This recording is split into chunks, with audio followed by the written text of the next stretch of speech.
Douche froide, à Canal+, les oreilles de Cyril Hanouna sifflent, ça persifle dans les couloirs.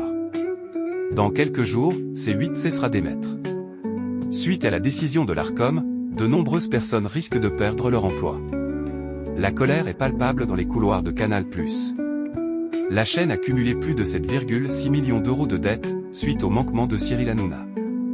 De plus, depuis 2016, elle a fait l'objet de 27 sanctions suite au non-respect de ses obligations légales et conventionnelles.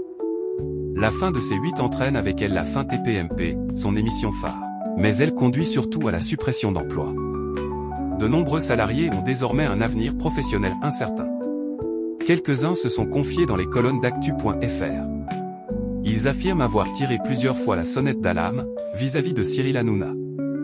Dans les couloirs de Canal+, la fermeture de C8 semble animer de nombreux sujets de conversation. Pour cause, de nombreuses personnes vont sûrement perdre leur emploi. Un plan social prévoit la suppression de 212 postes. Sur actu.fr, Aude Coudrec, déléguée du syndicat central CFE-CGC explique: la direction parle de redimensionner les équipes en raison de l'arrêt de C8 et du retrait des chaînes payantes de la TNT. Ils nous ont dit qu'ils voulaient recentrer sur les équipes activités à forte valeur ajoutée. Des salariés écœurés. Une décision qui a du mal à passer et le syndicat ne cache pas sa colère vis-à-vis de Cyril Hanouna. La direction a défendu que Cyril Hanouna n'avait pas fait de dérapage depuis septembre 2023 et que l'Arcom avait pris une décision incompréhensible pour eux. Mais nous, on était séurés. Heureusement qu'on n'a pas vu débarquer Cyril Hanouna à la dernière assemblée générale, affirme Anne Coudrec.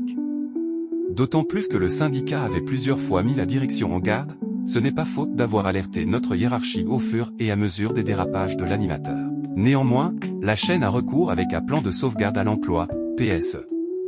Les personnes qui œuvrent directement pour C8 seront dans un premier temps toujours sollicitées pour d'autres émissions du groupe.